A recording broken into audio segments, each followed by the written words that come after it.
We're not only joined by Senator Padilla, Amy Klobuchar, and Ron Wyden, but we're joined by his family who watched his amazing speech in the gallery. We have Angela, his wife, and Roman, one of his kids. So we're proud to have them here with us. Our whole caucus, I just have to say, our whole caucus was completely moved by Alex, what he said on the floor, and then what he said to us privately in the room there. And we had a great discussion, and I got to find my remarks. You can just wing it. No, I don't know where they are. I'll give you mine. I'll read Alex's, but not as eloquently. Hey, my staff, I don't have my speech. You know what we're going to do? It's not in the folder. There is a folder, but it's empty. So you know what I'm going to do? I'm going to call on Alex first, and then I should do that anyway, and then I'll go after him. You're right. It's out there. Alex. Alex. You guys come up. Thank you, Leader Schumer. And of course, I want to thank not just my colleagues, but most importantly, my wife, my sons, for their love, their support, always, but particularly this last week, which has been so tough for so many. Thank you all for being here, for listening. I'm hoping that you all saw and heard my remarks on the floor just a little while ago. And I do thank so many of my colleagues that took time out of their busy schedules to be there, to listen, and to support. Now, the first, I won't repeat the entire speech, but I do think there's a couple things worth emphasizing, a couple things worth calling out, beginning with the fact that we are on record as a United Senate Democratic Caucus calling for President Trump to withdraw the military from the city of Los Angeles. We cannot and will not stand by while this administration attempts to militarize our cities and to ignore the laws passed by this Congress. As I mentioned during my floor speech, today the focus is Los Angeles, but the administration has laid the groundwork to try to do this in any city, in any state in the country, and that's just wrong. Also, what happened to me last week was really not about me. If this is how the administration responds to a United States senator who simply wants to ask a question as part of our oversight responsibility as Congress, then imagine what they are capable of doing and what they are doing to people all across the country right now when cameras are not rolling. I'm speaking up because this is about every single American who cherishes our Constitution, our freedoms, and our rights. Federalizing California's National Guard and bypassing the governor's authority should be a wake-up call to everybody. As I said, it's happening in California today, but it can happen in any state tomorrow. Now, on Friday, I did have a small glimmer of hope because I heard an announcement by the administration that the president ordered the Department of Homeland Security to kind of pull back from aggressive enforcement actions in hotels, in restaurants, and in agricultural fields. I thought maybe that was a baby step in the right direction. Well, even before they reversed that directive yesterday, more chaos, more confusion, there was also that announcement that bears highlighting. Yesterday morning, we saw that Trump, via social media, has said, oh no, we are doubling down on our targeting of big blue cities. It's a blatant partisan attack and nothing less. We all have a responsibility to speak out. That was my appeal to my colleagues on both sides of the aisle. It doesn't matter if you're a Republican, a Democrat, or an independent. We all have a responsibility to speak out and push back before it is too late.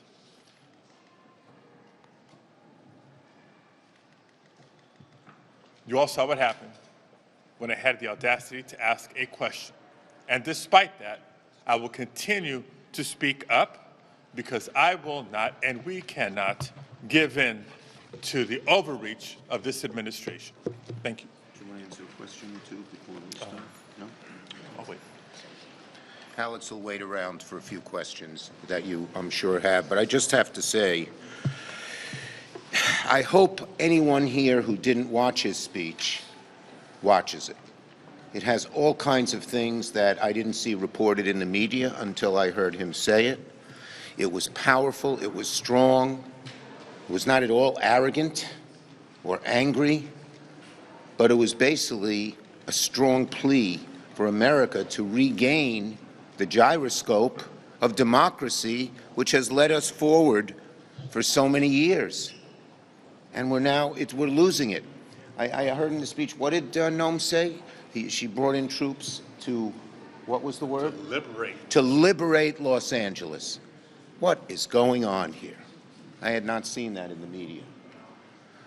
So please watch that speech. It was really powerful, but it's a wake-up call to all Americans, Democrat and Republican, and I was glad to see some of my Republicans stayed and listened to the speech about our democracy.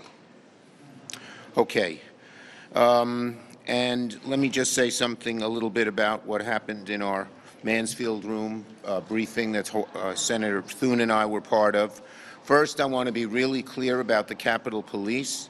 They've always been the silent heroes behind the scenes keeping our members safe. It's no secret. The country saw that on January the 6th and in the footage after.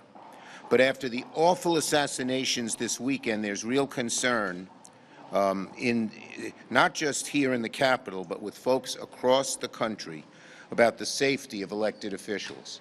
And in that meeting and in our lunch, many of our colleagues got up and told how they had been under real duress in terms of being threatened in one way or another. One way or another. And we need a full investigation of who's making those threats and to stop it. And not just stop it, to make sure the whole force of the law is used against them, because almost all of these were, what was done was criminal in my judgment. So, but in any case, public servants and ordinary citizens should not have to fear their lives simply for doing their jobs. We believe we must take immediate steps to ensure the safety of members, and that includes sending significant additional funding and resources to the Capitol Police. Inside that room, there were a good number of Republicans who were nodding their heads and some who spoke out in favor of it. So we hope, believe, and sort of demand that it be bipartisan. Look at the administration. They're doing the opposite. USA Today reported that as lone actor attacks are on the rise, Trump cuts the program aimed at spotting them. The program called AIM, the program aimed at spotting them, is a program to spot, it's called AIM, lone actor violent domestic extremists. They were taken out of that program and put in other roles. And since Trump took office, the administration has sunk the program that goes after people like this to 10 people, led by a 22-year-old graduate with no law enforcement experience. They should change that immediately. It's just incredible. With everything going on, they're just cutting, cutting, cutting. Right now, we need to give our law enforcement more resources to prevent horrific acts, not less, as the Trump administration is doing. But I want to be clear about something. The dangerous environment isn't spontaneous. It's being stoked, often deliberately, by reckless rhetoric coming from the most powerful voices in the country. It's the responsibility of leaders, especially the president, to not just unequivocally condemn hatred, but to stop the violence and aggressive language used against political opponents. We are opponents. We're not the enemy. as he has tried to make us be. And that kind of rhetoric is dangerous and inflammatory. And instead, they're cutting the programs to prevent these tragedies. Okay, let me speak for a minute on the cuts, the big ugly betrayal. Amy has insisted we use the word betrayal, and she's right. It's a great word. Last night, Republicans dropped the much-anticipated Finance Committee portion of the big ugly betrayal. Who would have thought that the bill could get worse in the Senate when everyone thought it would get better, at least a little closer to what the American people want? But it got worse. It got more extreme. It did more damage to the American people, even than the House bill. The Medicaid cuts the Senate Republicans planned are even deeper and more devastating than the cuts made in the House. They made the biggest cut in Medicaid history even worse. It means that our Republicans are looking to rip health care away from more than 16 million. CBO kept raising it from 13 to 14 to 16 would lose health care. It's pretty certain that the next bill, the next CBO report, and of course, Trump will say the CBO lies. Anybody who doesn't agree with him, he just discounts, and that's one of the many, many problems with this administration. But it'll go, I'm sure it will be more than 16 million. With the ACA cuts and defunding of Planned Parenthood, their bill would be nothing short of a backdoor abortion ban. Not only do they eliminate money for Planned Parenthood, but they don't allow people who get their health care from ACA to use any monies for reproductive activities. They do nothing to modify the horrible strangulation of the clean energy economy. It's a head fake. So, they move up the deadlines somewhat for geothermal and for hydro, but the biggest producers of clean energy, far and away, wind and solar, are still virtually eliminated by this bill. Virtually eliminated. 800,000 jobs, lower energy costs, all gone. In fact, it is estimated that at minimum, this bill would raise the average American's electricity bill by 10%. So they're cutting jobs and raising your costs, American people. The legislation is going to surrender our clean energy leadership to China. That's what it's going to do. China in 10 years will just dominate clean energy if this bill passes and have the American consumer. You can be sure Chinese consumers will get a lot lower prices than Americans. They'll have us by the neck. Why are Senate Republicans shipping the jobs overseas? Why are they doing this? Why are they cutting SNAP? Tax cuts for billionaires. Ron is going to talk about that at great length, or at greater length. Yeah. At greater length. Greater length. But Republicans, their fundamental belief is help those at the tippy top. Trickle-down economics was discredited years ago. But this greedy, powerful, influential group of billionaires has the Republican Party's ear, and they just listen to them. They bow down in obeisance to them. And that's why they come up with such a very unpopular bill. Amy, at our caucus lunch today, showed how the American people so much dislike this bill. Those who know about it and more know about it, and it's our job to get them to know about it. So, folks, we're going to fight this bill in every way that we can. And with that, Senator Klobuchar went through a very harrowing experience this weekend. We talked regularly about it, and I'd like to call on her now. Thanks, Chuck. Thank you, everyone. And thanks, Chuck, and thank you, Ron and Alex, for that incredible talk. If you didn't see it, you should see it. And to have Angela here, Roman, know how proud, Roman, you must be your dad, along with your brothers. Thank you.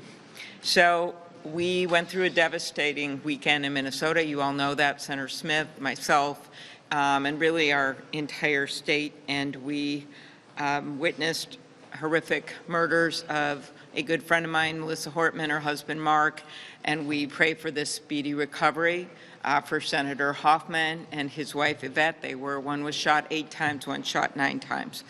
I'm not going to go through what law enforcement did here, but it was phenomenal. They were called to the scene of the Hoffman shootings, and then they communicated with other law enforcement at 3 in the morning, got them to other locations. We've now learned he went to 2 places before he shot the Hortmans, 2 additional places, and one wasn't home. The other, he would have shot the legislator, but the cops were there. He ends up at the Hortmans. They arrive just as he's shooting them and murdering them, and then they are able to locate information that stopped the spree and eventually caught him.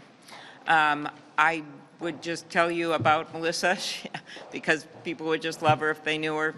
I got to know her as a mom with a child. She had young kids, both going door to door. She was a phenomenal speaker.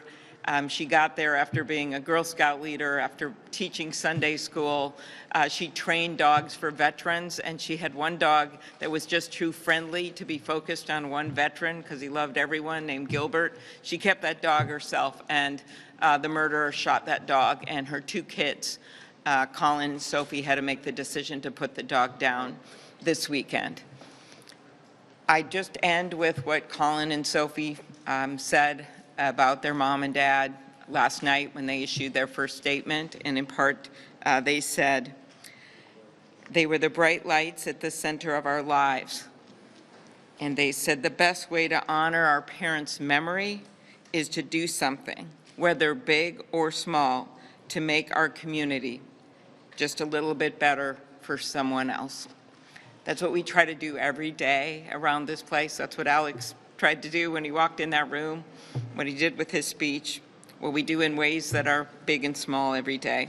And I hope this will bring people together so we do something more about security, so we bring down the rhetoric, do something about what's going on online. And it was a horrific weekend, but we have jobs to do, and we all know that. And one of them is to engage in civil debate. Not the horror show that we saw this weekend, but to actually debate consequential issues for the people of this country, and one of them is this bill. So trying to work together better doesn't mean you call things out when they're bad, and this bill is bad. It's a big, beautiful betrayal of the American people. It gives a whole bunch of tax cuts to the wealthiest among us on the backs of everyone else. To give you some examples, it lowers the income of the average full-time worker making minimum wage by over $700 while giving nearly a $400,000 tax break to people making over $4 million a year. It increases mortgages for regular people by $1,000 per year because of all the debt it piles on, while spending $400 billion to lower the tax rate for people making over $600,000 a year. It raises interest rates on loans for small businesses by $800 per year, while giving big corporations more than $1 trillion. You all know, you've heard the numbers, kick 16 million people off of Medicaid, and this is all based on the House bill, because we just got the numbers today on the Senate side, which Ron will explain, raises grocery costs for millions, raises costs from energy to education. This is not what the Republicans or Donald Trump promised the American people when they went to the voting booth. This is the opposite. So it is no surprise that in the Washington Post poll that came out today, it showed that almost twice as many Americans oppose this bill as support it. 42% oppose, 23% support. Poll after poll shows 60-some% thinks it does so much for the wealthy, and only like 30% say it helps the middle class at all, and they're right. So instead of rubber stamping this bill, at least 4 Republican senators should stand up, call it out for what it is, and they should start over. Thank you, Chuck. Thank you. Senator Wyden. Thank you, Leader. And let me first just say, I so admire my colleague from the West for his dignity and his caring. I've never heard him, even before what happened in Los Angeles, raise his voice in a typical situation. This is the person we admire so much. It's so good to be here with his family. So much of our country is wrestling with chaos right now. And I just wanted to take a minute because here in the Senate, Republicans are working on a big economic piece of legislation that's going to bring loads more chaos into the homes of millions of Americans who are so vulnerable, who wrestle every day with the food bill against the rent bill and the rent bill against the gas bill. And now they're going to be pushed up against it every week, trying to figure out how they're going to make ends meet. And this bill that my colleagues are talking about is a textbook case of class warfare. It is, in effect, caviar over kids and Mar-a-Lago over the middle class. Now, some of the Republicans in the Senate said, well, we're going to have a milder and a more gentle bill than the House of Representatives had. Well, I've had a night now to study the Senate Republican bill, but what I can tell you is it is going to cut Medicaid, which is already the biggest health care cut in American history. It is going to cut Medicaid even more than the bill in the House of Representatives. And these deeper cuts in Medicaid are going to hit rural America like a wrecking ball, and other essential health care providers, plus our states that are on a funding cliff, being put in a position where they too are going to be unable to help the vulnerable. Senator Schumer and I have led the effort to try to hold down energy bills for those who are vulnerable in America. And in particular, we want to keep these tax incentives because these tax incentives ensure that we'll have good-paying jobs and will be in a position to prevent price hikes in energy. But we are met with opposition there. I can tell you this Senate bill, as it's written now, is a stake in the heart of the solar manufacturing industry. And the reason this is so important is because of growth, we need more energy. And even people who run gas companies are saying we need the electrons from renewable energy. So we are going to continue, and my colleague from Minnesota touched on it very well, to advance the cause peacefully, fairly, to try to listen to all sides, but give everybody in America the chance to get ahead, not just the people at the top. That's not an agenda that we're all about. We're all about giving everybody a fair shot. So in the spirit and the dignity of the Padilla family today, I want you to know we're going to pursue this legislation in a thoughtful way to try to make sure that everybody can be heard and to do our best to write a fairer bill, a better bill, a bill that's in line with the spirit of what our country is all about. Thank you, Leader. Thank you, Ron. We'll take questions for any of us. Okay? Whoa, go ahead, Sahil. Support Senator Kane's resolution to require congressional approval for any U.S. involvement in the Israel-Iran conflict. I believe Congress and the Senate Democrats, if necessary, will not hesitate to exercise our authority. Yes. What do you make of the Republicans holding this hearing on President Biden's cognitive abilities tomorrow and talking about the 25th? This is the kind of coarseness that America doesn't like, and they're just unrelenting in diversionary actions.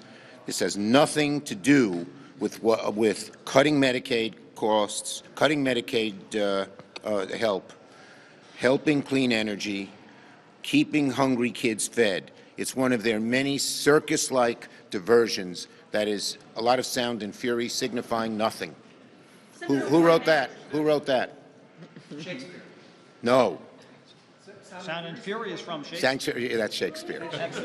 So I think it's William Faulkner. Shakespeare was around. He copied Shakespeare. So you get the question, because I was thinking Faulkner. It's trivia question. Faulkner's one of the great writers of all time. One of the greatest. Yoka Pataka, I can never say the county. He has a fictional county, Yoka Pataka. Yakna, oh, she gets two. Go ahead. My question's about security. for Yes, members of yes. Congress. You spoke a little bit earlier to reporters, but can you talk about the resources you think are needed here Yes. and how soon they can? Okay, first, we need significantly more resources. Obviously, in a Senate that's controlled by Republicans, we need their support. We did get some very hopeful signs in the meeting and in discussions afterward that we would get that support. A good number of Republicans in the room, some with real authority on the Appropriations Committee, said we needed it. And in terms of timing, ASAP. People are getting threats all the time. And the number of threats that I didn't even know, I know most of them, but some were revealed in that room that I had they didn't tell anybody about them. If I could add Go ahead, Alex. Just on that note, I think it's important to add, I took the baton earlier this year from Senator Klobuchar as the top Democrat on the Rules and Administration Committee. So we work directly and closely with the Sergeant at Arms, with the Capitol Police. God bless them for what they're able to do with their existing budgets and with their existing resources, whatever is necessary to address member safety in the short term, not alone, but leveraging a lot of partnerships with our state law enforcement agencies and our local sheriff's departments and police departments throughout the country. So in the short term, I just want to speak up for them and for member safety. But yes, for the long term, there needs to be a significant increase in the resources they have to work with. And just to add this for my time period before. We have the former head of the Rules Committee and now the ranking member of the Rules Committee. With Alex so ably taking over, as you know, after January 6th, we made a whole bunch of changes. We got a new police chief, now we're getting another one, new sergeant at arms, and we've really upped, I believe, our security around here. But the next step is the Capitol, because as Chuck mentioned, is at home. As Chuck mentioned, we went from 1,700 threats in 2016 to over 9,000 threats against members of Congress last year. And we also have seen more threats against judges and the like. So the funding is a major piece of it. But other things I'd mention is doing something like we did with judges for members' addresses. This murderer, he went to the addresses that he knew. He had some names without addresses. He didn't go there. He went to the addresses he knew. And Senator Cruz and I have long advocated for some changes. I believe we have growing support for that. Also, of course, bringing the temperature down, people looking in the mirror at themselves when they're saying stuff that has instigated this kind of thing. So I just want to thank. In that vein, taking the temperature down, Senator Lee took down his tweets Correct. related to the shooting. He said he had a conversation with you about Yes. that. Is there any insight you can provide, and do you feel better about the direction this is headed after that conversation? Other than Senator Schumer's going to have me talk to Senator Lee about things in the future. Senator Lee, I told him what I've said publicly, that this isn't one bit funny for my state. They spent the weekend, many of them locked in their homes in certain areas, depending on where they thought that the murderer went. For many, Melissa Hortman and her husband were beloved. Republicans in our state have come out very strong against this violence. And in fact, Congressman Emmer and I led a bipartisan statement of every single member of our delegation decrying this violence, calling it politically motivated, and saying there's no place for this in our politics. So Senator Lee and I had a good discussion, and I'm very glad he took it down. And I also thank my colleague, Senator Smith, for also speaking out on this. Did he seem remorseful? Or contrite? Okay, I'm not going to go into our discussion, or I wouldn't be able to get things done, but I will just say he took it down. And let me just say one final thing in augmentation of what Amy said. The increase in violence, threats of violence against members, didn't happen by accident. It happened because of the coarseness of the debate, but beyond that, the kind of rhetoric that we hear some in the hard right use, which at least some people think gives them a permission structure to do very evil things. Mr. Leader, Brad Lander, do you have any comment on Brad Lander? Thank you, everybody. Well done, yeah, who's got a tax question? Hi, Let's go over here, we can talk tax.